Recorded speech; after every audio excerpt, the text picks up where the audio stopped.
출애굽기 3장 5절 말씀, 한 절 말씀입니다. 같이 함께 읽읍시다. 시작. 하나님이 이르시되 이리로 가까이 오지 말라. 내가 선 곳은 거룩한 땅이니 내 발에서 신을 벗으라. 모세는 40년 동안 하나님의 임재를 경험하지 못했습니다. 하나님은 그에게 보이지 않으셨고 그에게 말씀하지 않으셨습니다. 그러나 그는 하나님을 소망하며 믿음으로 인내하고 기다렸습니다.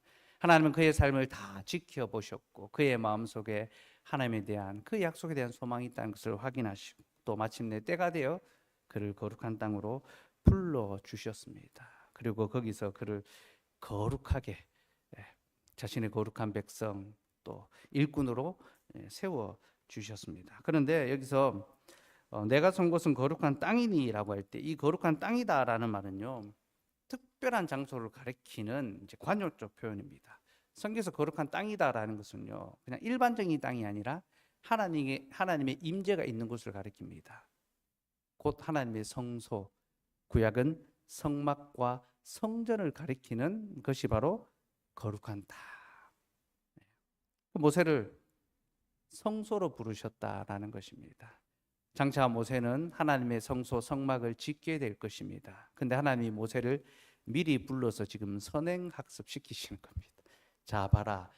여기가 바로 네가 지어야 될 하나님의 성소 내 집이다. 너는 이것을 보고 장차 이제 내 집을 지어라. 그래서 나중에 이제 모세가 하나님의 집을 짓게 되는데요. 하나님의 성소에는 반드시 하나님의 임재의 상징이 있어야 합니다. 그럼 집에 사람이 있어야 그 의미가 있지 않습니까? 그죠? 빈 집에는, 주인 없는 빈 집에는 아무 의미가 없습니다. 하나님의 집에는 반드시 하나님의 임재가 있어야 되며, 그래서 임재의 상징, 표식이 있어야 됩니다. 그 표식이 무엇인가?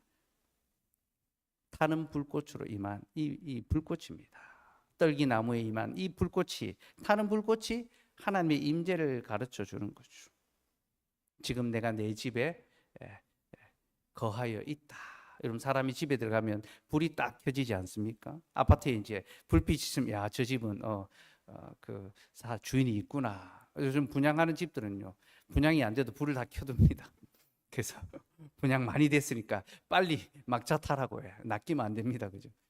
불이 있다는 것은 그 집에 이제 주인이 있다는 거죠. 하나님은 자신의 집에 자신이 있다는 것을 불을 통하여, 불꽃을 통하여 나타내 보이십니다. 그래서 하나님의 성소 성막에는 항상 등불이 밝혀져 있어야 됩니다. 출애굽기 27장 20절 말씀.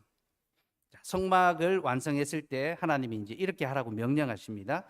읽읍시다. 시작. 너는 또 이스라엘 자손에게 명령하여 감나무로 짠 순수한 기름을 등불을 위하여 내게로 가져오게 하고 끊이지 않게 등불을 켜대. 등불이 꺼지지 않도록 항상 켜두는 것이 하나님의 명령이었습니다. 그래서 하나님이 항상 거기 함께 계신다. 근데 이 등불을 꺼뜨리지 않는 책무를 누구에게 줬는가? 제사장에게 줬습니다. 직분자에게. 제사장은 항상 하나님의 집에 등불이 꺼지지 않도록 불을 켜둬야 됩니다. 그 목사의 직무, 불을 켜는 것, 불을 끄는 것. 그래서 목사님들이 다 교회 불 켜고 불 끄고 이제 그런 의미가 아니고요. 등불을 킨다라는 것은 하나님의 임재가 여기 있다는 것을 보여주는 가시적 표잖아요. 우리 시대에 하나님께서 무엇을 통하여 자기의 임재를 보여주십니까? 말씀으로 보여주시죠. 그래서 하나님의 교회에 말씀의 등불이 꺼지지 않도록 목사는 항상 말씀을 준비해야 되는 겁니다. 교회에 왔을 때, 성도들이 교회에 왔을 때 그 말씀이 항상 준비되어 있어야 되는 거죠. 그 목사는요, 말씀의 기름을 늘 준비해서 등불이 꺼지지 않고 잘 타오를 수 있도록 성도들이 와서 매주일마다 타는 불꽃으로 공적 모임에 올 때마다 하나님께서 그 백성들에게 전하시는 생명의 말씀이 활활 타오를 수 있어야 되죠. 그래서 소멸하는 불이신 하나님께서 우리 가운데 모든 죄악과 더러움을 불태우시고 또 연단하시는 불, 믿음을 더욱더 연단하게 하고 강하게 하시고 온전하게 하시고 정결하게 하시는 그 말씀의 역사가 교회에 있어야 되는 겁니다. 그 목사가 말씀을 준비하는 것보다 더 중요한 일이 없습니다. 제가 토요일에 여러분 청소하러 오거나 식사 준비하러 오면 제가 안 도와줍니다. 그때 저는 말씀을 준비하고 있기 때문이죠. 여러분들이 저의 토요일 이 시간을 보장해 주셔야 되고 보호해 주셔야 돼요. 제가 막 나와서 막 목사님 빨리 들어가서 말씀 연구하라고. 그게 목사의 직무고 등불을 꺼뜨리지 않아야 돼요. 교회의 말씀이 꺼지면, 말씀의 불이 꺼지고 식어지면 그 교회는요 더 이상 하나님의 임재가 없는 것이거든요. 어쨌든 하나님께서는 등불이 항상 꺼지지 않도록 성막에, 성전에 그렇게 명령하셨는데요. 이 등불을 꽂는 등대를 나무의 형상으로 만들라고 하셨습니다. 출애굽기 25장 31절에서 33절 말씀. 더 자세한 내용은 이제 여러분 나중에 이제 돌아가셔서 뒷부분까지 다 읽으시면 좋겠습니다. 제가 다 넣으려다가 시간이 없어서 이제 3절만 딱 이제 했는데요. 같이 읽읍시다. 시작. 너는 순금으로 등잔대를 쳐 만들되 그 밑판과 줄기와 잔과 꽃받침과 꽃을 한 덩이로 연결하고 가지 6을 등잔대 곁에서 나오게 하되 다른 3가지는 이쪽으로 나오고 다른 3가지는 저쪽으로 나오게 하며 이쪽 가지에 살구꽃 형상의 잔색과 꽃받침과 꽃이 있게 하고 저쪽 가지에도 살구꽃 형상의 잔색과 꽃받침과 꽃이 있게 하여 등잔대에서 나온 가지 6을 갖게 할지며. 읽었는데 이게 무슨 말인지 잘 모르겠는데 이제 이 등불을 꽂는 등잔대를요 6가지. 그래서 여러분 등잔대는 6가지가 이렇게 올라와 있습니다. 촛대. 근데 거기에 그 모양을 살구나무 가지 모양으로. 그 꽃받침은 이제 살구꽃 모양으로 이제 그렇게 이제 만들라라고 명령하셨습니다. 그 등잔대를 이제 나뭇가지 모양으로 만드시고 이제 꽃받침으로 이렇게 만들어 놓고 그 위에 항상 등불을 켜두라라고 하는 것이 하나님의 명령인데요. 왜 나무가지로 만들라 하셨는가? 우리 하나님께서는 하는 떨기나무, 그 나무에서 불꽃으로 말씀하셨지 않습니까? 모세에게 보이셨던 바로 그것을 그대로 성막으로 가져가도록 하신 겁니다. 그래서 떨기나무 불꽃에 있는 그 가지 모양 형상을 성막의 등잔대로 만들라라고 이제 하신 거죠. 근데 저한테 이제 이렇게 제가 말씀드리면 이제 이렇게 질문할 사람이 있습니다. 목사님, 모세가 본 것은 떨기나무 불꽃이고 지금 이 성막에 만드는 등잔대는 살구나무지 않습니까? 떨기나무와 살구나무는 다른 나무인데 너무 갖다 끼워 맞추는 거 아닙니까? 그렇게 질문하실 수도 있습니다. 물론 여러분들은 다 착하고 순전해서 제가 말하는 대로 다 믿기 때문에 그런 생각을 잘 안 하시겠지만요. 살구나무와 떨기나무는 다르니까 다른 게 아니냐라고 생각할 수 있습니다. 그런데 하나님이 살구나무로 만들라라고 하신 이유가 있습니다. 살구나무가 히브리어로 샤케드라고 하는데요. 이 단어 자체가 지킨다라는 그런 뜻이 있습니다. 지킨다. 이 지킨다라는 것은 2가지입니다. 말씀을 지킨다. 또 약속대로 지켜주신다. 이런 의미가 있습니다. 곧 등대가 무엇을 보여준다 했습니까? 하나님의 임재를 보여준다 했죠. 하나님이 자기 백성과 늘 함께 하신다는 그 임재를 보여주는데요. 그 등잔대를 살구나무로 만들라는 것은 살구나무가 특별해서 우리말 성경에는 살구나무라고 번역했는데요. 이스라엘에는 사실 살구나무라고 안 하고 아몬드 나무라고 되어 있습니다. 거기는 아몬드 나무가 더 많거든요. 그래서 아몬드 나무로 번역하는 게 더 좋은데 우리는 아몬드가 그때만 해도 이제 없기 때문에 이제 가장 비슷한 살구로 번역했는데요. 어쨌든 그 나무가 더 특별하고 좋아서 그 나무로 만들라는 것이 아니라 그 나무가 갖고 있는 이름의 특징, 지킨다. 그것 때문에 살구나무 모양으로 만들라고 하신 겁니다. 일종의 언어 유희라고 할 수 있죠. 살구나무라는 그것을 연상할 때마다 이스라엘 백성들은 무엇을 떠올리게 됩니까? 하나님께서 지키시는구나. 무엇을? 자신의 약속을 지키시는구나. 또 하나님께서 우리를 지키시는구나. 곧 우리 하나님께서 타는 불꽃 같은 눈동자로 자기 백성들을 지켜주신다라는 그런 의미가 이 등잔대 안에 담겨 있는 겁니다. 여러분 뭐 살구나무나 떨기나무나 가지가 다 거기서 거기지 뭐 다릅니까? 나무는 다 모양이 비슷합니다. 나무 가지만 보고 못 맞춥니다. 열매가 열려야 사과나무구나, 꽃이 펴야 이게 복숭아 나무구나 알 수 있죠, 그죠? 살구나무는 지킨다라는 그 이름의 뜻 때문에 살구나무 모양으로 만들라라고 하신 겁니다. 어쨌든 하나님께서는 떨기나무 불꽃 가운데 찾아오셔서 모세를 만나 주시고 그곳을 거룩한 성소로 부르시고 거기서 모세와 접촉, 네 발에 신을 벗으라. 이거는 너는 내 종이다라는 그런 개념이 아닙니다. 이곳은 거룩한 땅이니 너는 그 땅에 접촉해라. 제가 주일에 말씀드렸습니다. 땅은 인간의 죄로 말미암아 저주받았습니다. 부정해졌습니다. 그래서 땅의 티끌은 더러운 것이 됩니다. 근데 하나님의 임재가 있는 땅은 거룩합니다. 하나님은 땅을 거룩하게, 곧 인간은 땅을 더럽히는 자들입니다. 인간이 하는 짓은 다 그렇습니다. 죄를 범하고 악을 더 쌓아갑니다. 근데 하나님께서는 땅을 거룩하게 만드시고 회복시키시고, 그리고 그 땅에 자기 백성을 부르셔서 그 땅에서 자기와 관계 교제하시고 상관하심으로 자기 백성을 거룩하게 만드시는 거죠. 그래서 모세에게 네 발에 신을 벗으라 말씀하시고 그를 깨끗하게 해주셨습니다. 그리고 바로 이 사건은 장차 일어날 사건에 대한 예표입니다. 무슨 예표입니까? 앞으로 하나님께서 성막에서 자기 백성들을 만나 주실 것이며 그들을 거룩하게 해주시겠다. 내가 내 집에서 내 백성을 만날 것이며 그들을 거기서 거룩하게 해주겠다. 그래서 성막에서 제사가 드려지지 않습니까?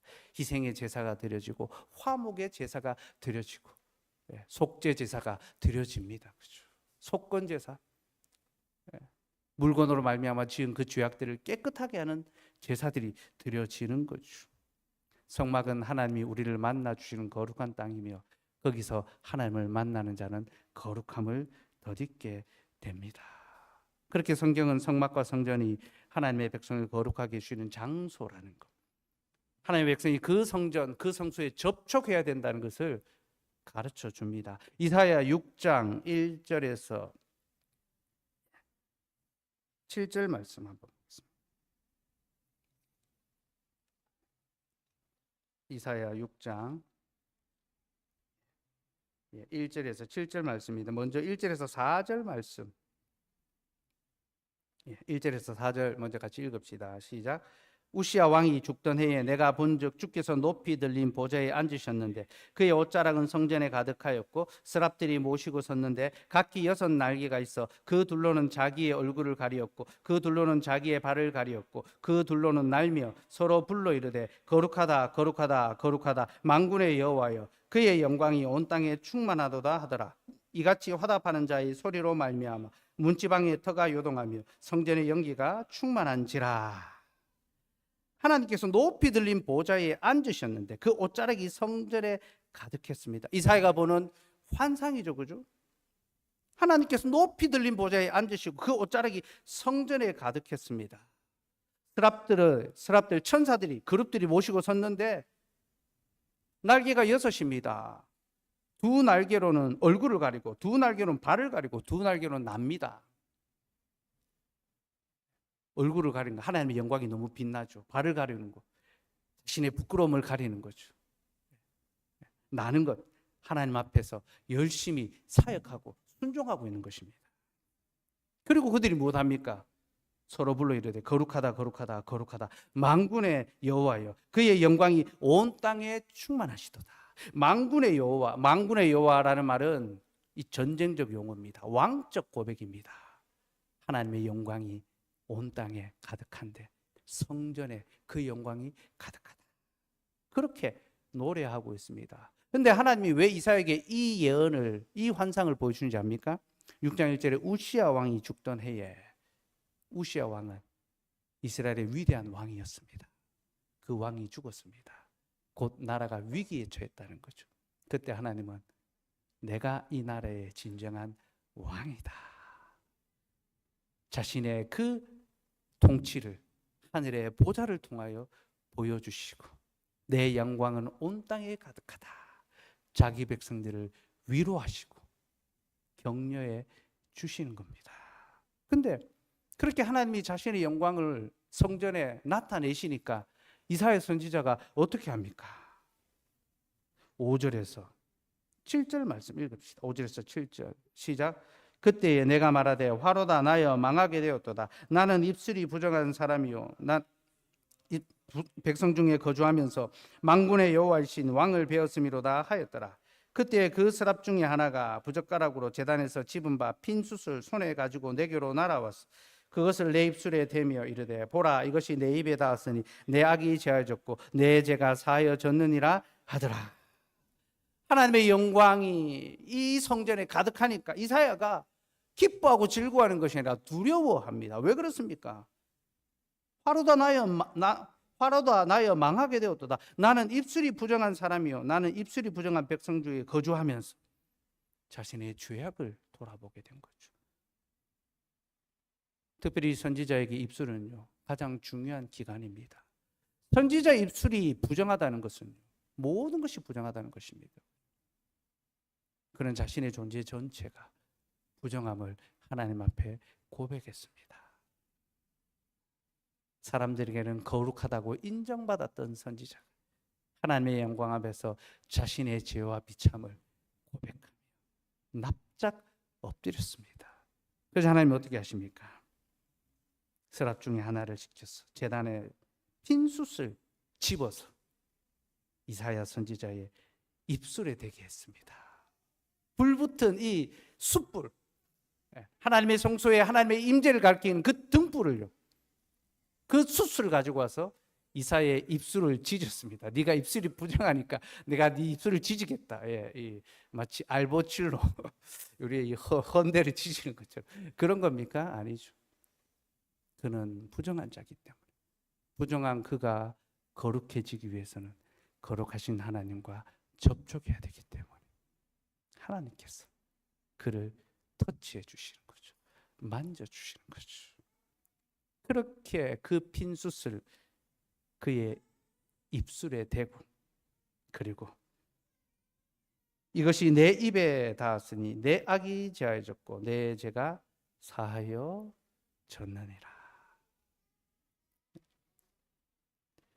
하나님께서 이사야 선지자를 성전에서 거룩하게 하시고 깨끗하게 하셨습니다.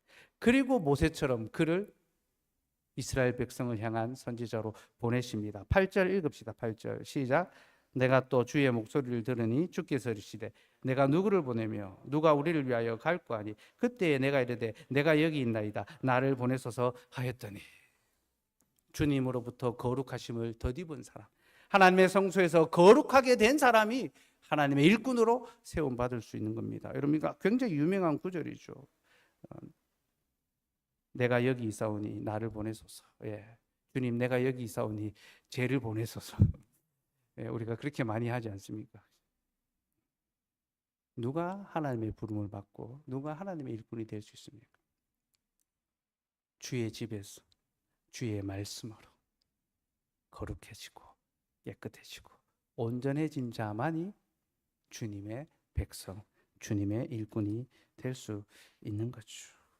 어쨌든 하나님께서는 성전을 통하여 자신의 백성과 관계하시고 접촉하심으로 그들을 깨끗하고 거룩하고 하나님의 백성으로 세우신다는 것을 가르쳐 주셨습니다. 그리고 이 모든 거룩의 역사, 구약에서 성막과 성전을 통하여 이루어지는 이 모든 거룩의 역사는요, 장차 오실 대제사장 예수 그리스도를 통하여 모든 부정함이 단번에 거룩해지는 그 구속의 역사를 가리키고 있고 바라보고 있습니다. 예수님께서 우리 모두를 거룩하고 깨끗하고 온전하게 해주실 그분이시라는 것을 구약 성경은 성소와 성막과 성전은 우리에게 보여주고 있습니다. 그래서 여러분, 예수님이 이 땅에 오셨을 때에 자신을 뭐라고 소개합니까? 내가 참 성전이다. 내가 진짜 성전이다. 내가 참 성전이다. 리얼 성전이다라고 그렇게 말했습니다. 예수님은 참 성전으로 오셨습니다. 그럼 여러분, 왜 예수님은 참 성전, 진짜 성전으로 오셔야 됐을까요? 그냥 성전이 아니라 참 성전입니다. 이 말은 그 당시 있었던 예루살렘 성전이 참 성전이 아니라 거짓 성전이었다라는 거죠. 예수님 당시 예루살렘 성전은 더 이상 성전이라 할 수 없습니다. 거기서 매일같이 제사가 드려지고 율법의 규례가 시행되었지만 그곳은 더 이상 하나님의 성전이 아니라 사탄의 회가 되어버렸습니다. 그래서 하나님께서 그 돌 성전을 헐어버리시고 예수 그리스도의 그 육신으로 새로운 성전, 참 성전을 우리에게 허락해 주신 거죠. 그래서 우리는 예수 그리스도가 우리에게 오신 참 성전이라는 사실을 알아야 되고, 그와 접촉하고 그와 만나는 자, 그와 관계하는 자는 그로 말미암아 거룩함을 더디게 된다는 사실을 알아야 합니다. 마가복음 5장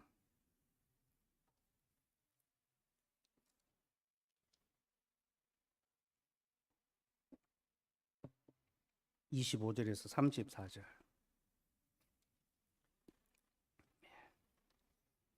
혈루병에 걸린 여인이 깨끗함을 입는 사건입니다. 본문이 좀 길지만 우리 같이 한번 읽도록 하겠습니다. 5장 25절에서 34절 좀 빠른 속도로 읽읍시다. 시작.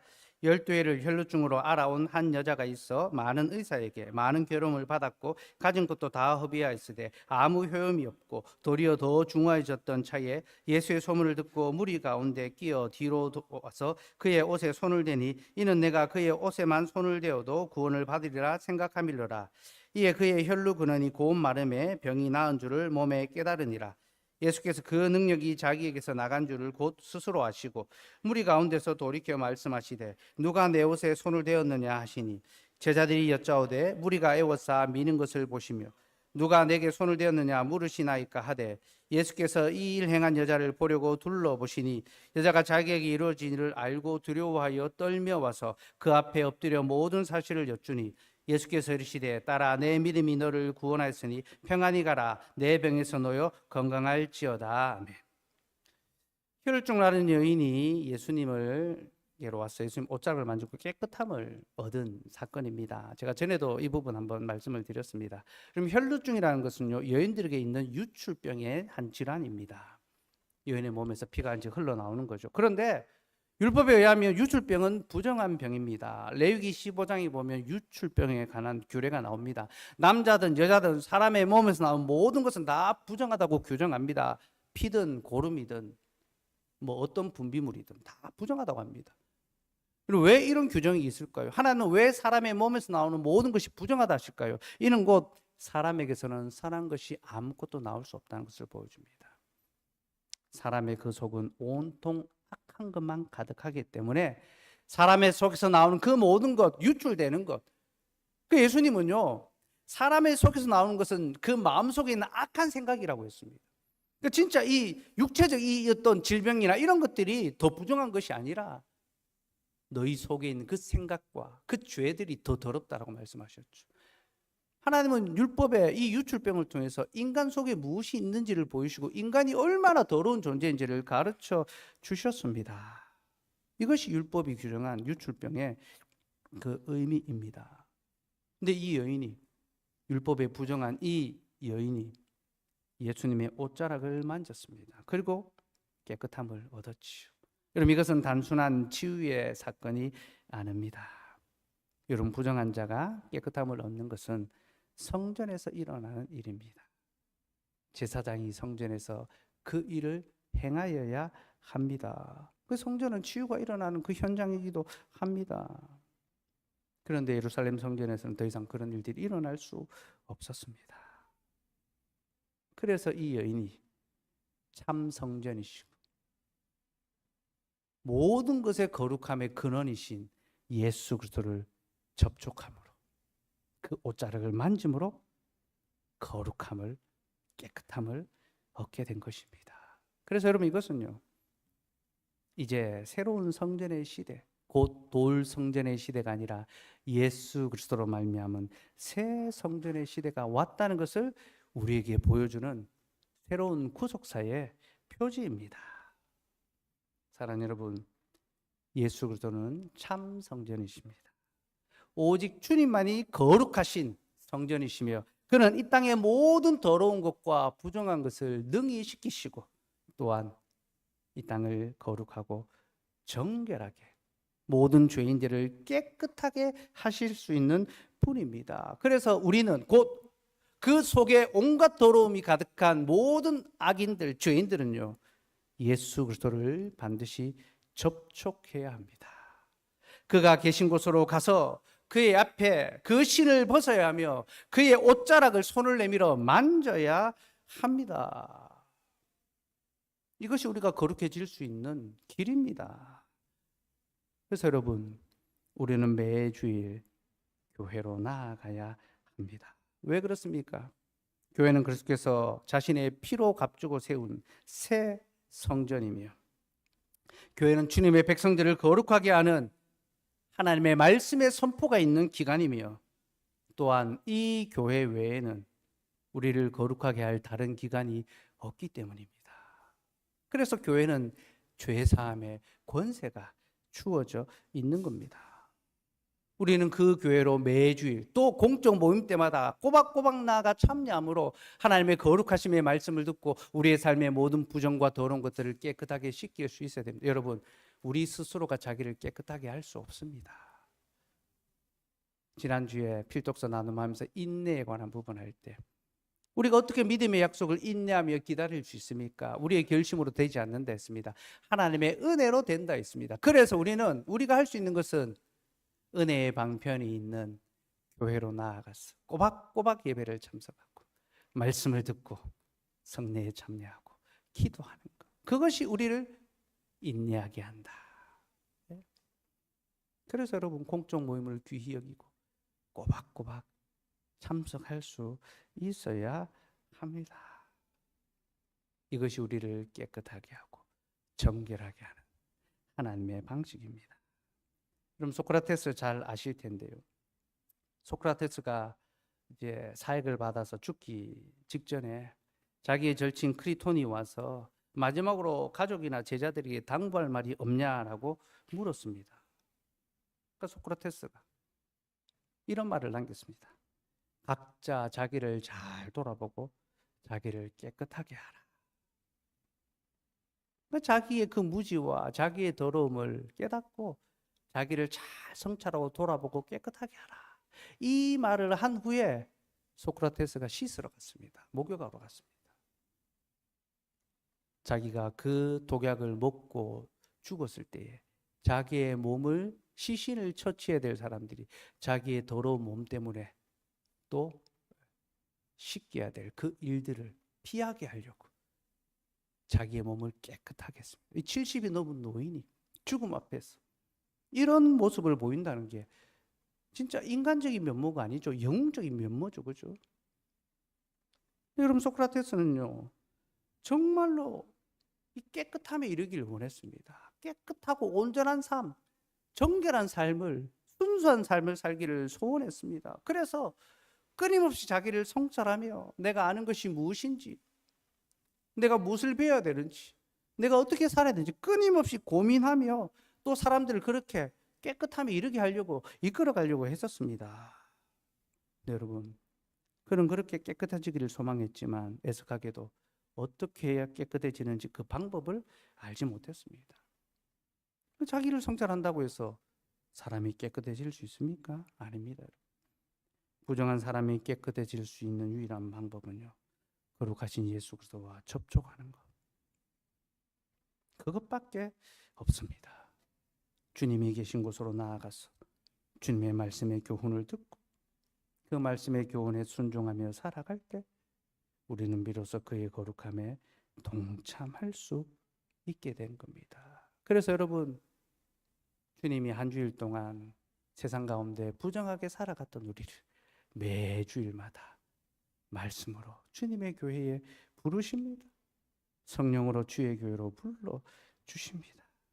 그리고 그 교회에 제단 숯불과 같이 불붙은 말씀을 두시고 그 말씀을 우리의 입술에, 우리의 마음에 가지고 와서 지져주십니다. 우리의 더러움을 씻겨주십니다.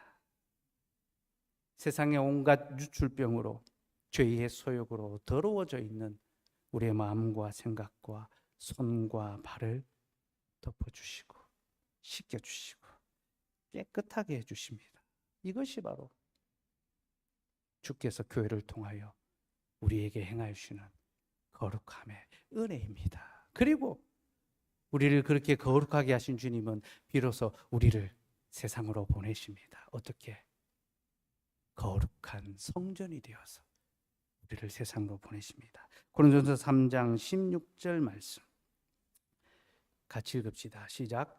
너희는 너희가 하나님의 성전인 것과 하나님의 성령이 너희 안에 계시는 것을 알지 못하느냐. 우리가 하나님의 성전이 되었고 하나님의 성령이 우리 안에 거하십니다. 여러분, 우리가 하나님의 성전이 되었다는 게 무엇을 의미하는지 압니까? 아까 성전은 사람을 거룩하게 하는 곳이라 했죠.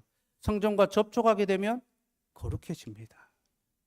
그러니 여러분, 우리와 접촉하게 되면 그곳은 어떻게 됩니까? 거룩하게 변해야 됩니다. 우리가 접촉하는 땅, 우리 하나님은 지금도 이 땅을 거룩하게 회복시키시기를 소망합니다. 누구를 통하여? 자신의 거룩한 백성들을 통하여. 우리 하나님께서는 지금도 이 땅의 사람들을 거룩하게 변화시키기를 원하십니다. 누구를 통하여? 자신의 거룩한 백성들이 관계하는 자들을 통해서.